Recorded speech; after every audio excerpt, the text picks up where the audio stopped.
Okay, so next question. How do you get people to go to therapy but refuse to say that they need it? So how do you get people to go to therapy when you know they need it and they refuse? Well, you can't make anybody do anything, but you can make it clear what your boundaries are.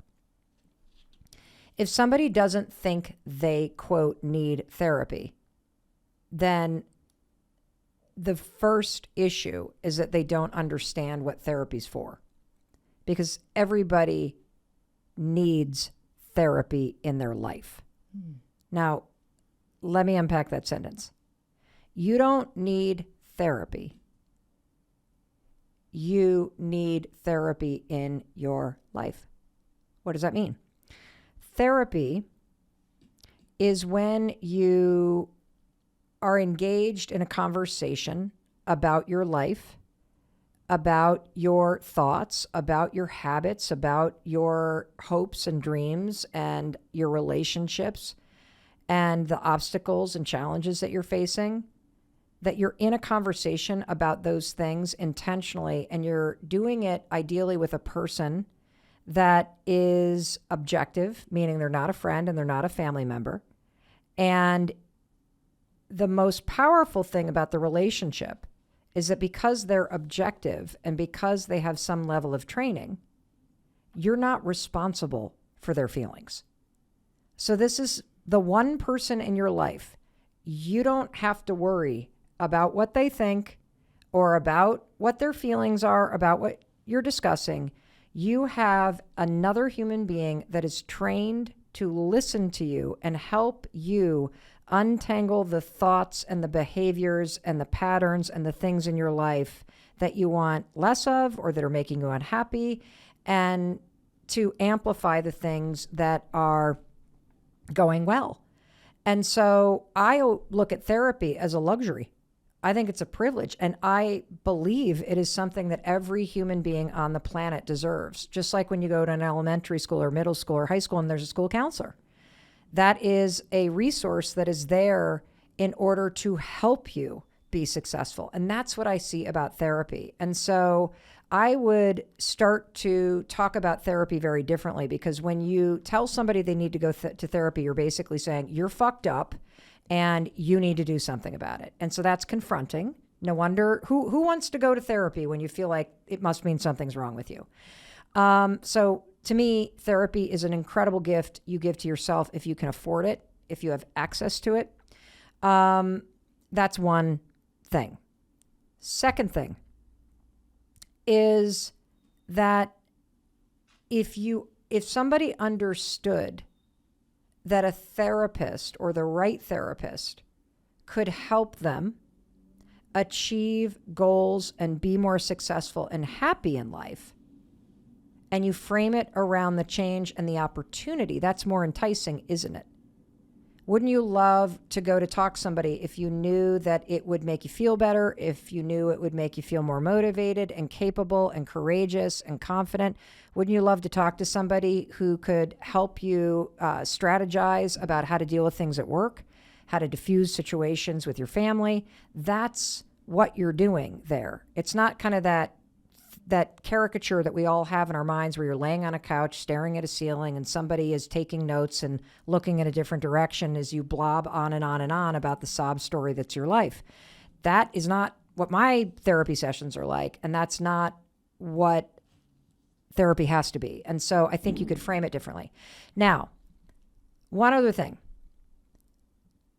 You tee it up like that, and then you got to use the let them theory again. Let them decide whether they're going or not. Because again, you can't force somebody. You can't shame somebody. You can't drag them. If you're a parent, of course, you have agency over your kids, and you should empower your kids to talk to a therapist if you think it would help. But I'm talking adult to adult. That said, you got to let them make a decision, but then you've got to let yourself express what you need. It is 1000% your responsibility to say to somebody, I'm worried about you. I'm worried that you have depression. I can't handle this on my own. It is killing me to watch you struggle. And I need you to see a therapist. And I've found one, and I have made an appointment for you. It is your call if you're going to go or not. I've done the work, but I am asking you, because I am so worried about you, to go see this person and talk to them and get some support. If they say no, now you can express a boundary. I can't be in this relationship if you're not going to get help for your depression. I will not stay married to you if you do not get help for your addiction. I will have to end this if you cannot be sober. And if you refuse to get help, I am very scared that you're not going to be successful. And I would love for you to be successful. And so how you go about it is yours. But if you're not going to address this, then I'm not going to stay. And that's on you. That's not manipulation. That's clear communication. See, what most of us do is we badger somebody to go to therapy, right? And then we get pissed off when they don't go, or they go once and then they bark about the therapist. And then you know what we do? We never express a boundary. We just build up resentment. And then that resentment builds within us and we don't express it. It comes out in like barking and this and that and fighting and no longer having sex with the person and just being kind of angry and frustrated, when this whole thing could have been fixed by you being a clear communicator. And sometimes a clear communicator means, if you don't do X, then I'm not going to be in this relationship. That's what a boundary is. It's a clear line in the sand. There isn't a lot of gray in this area, because most relationships die on the vine because of built up resentment. And the reason why resentments build up is because you're not fucking talking about the things you feel about.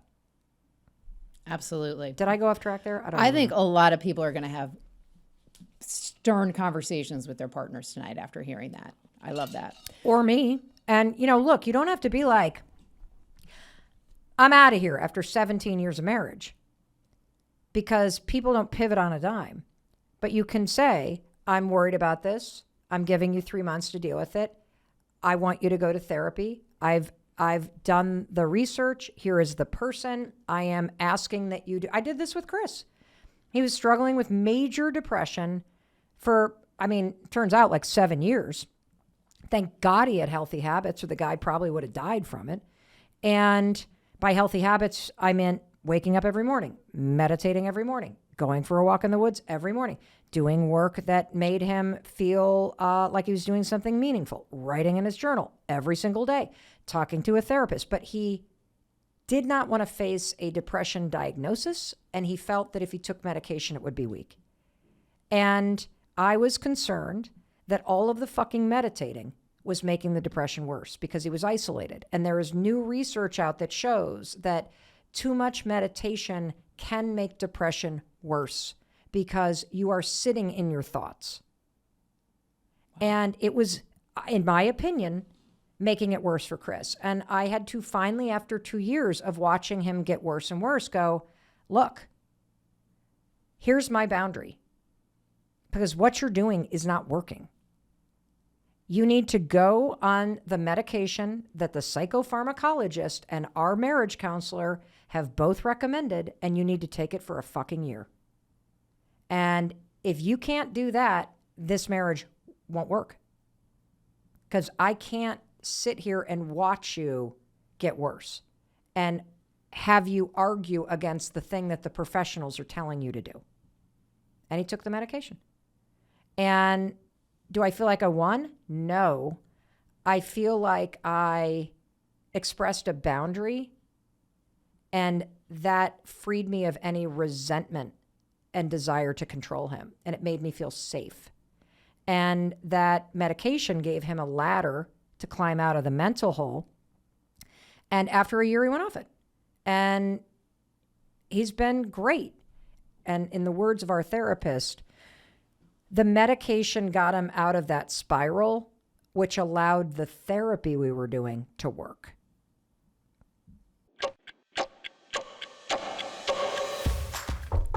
Knock, knock, knock, Mel Robbins. Today, we're going to do something a little bit different, and I have a feeling it's going to become a favorite of yours and mine. We're going to answer your questions rapid fire. Do you know how many questions have been backed up in the inbox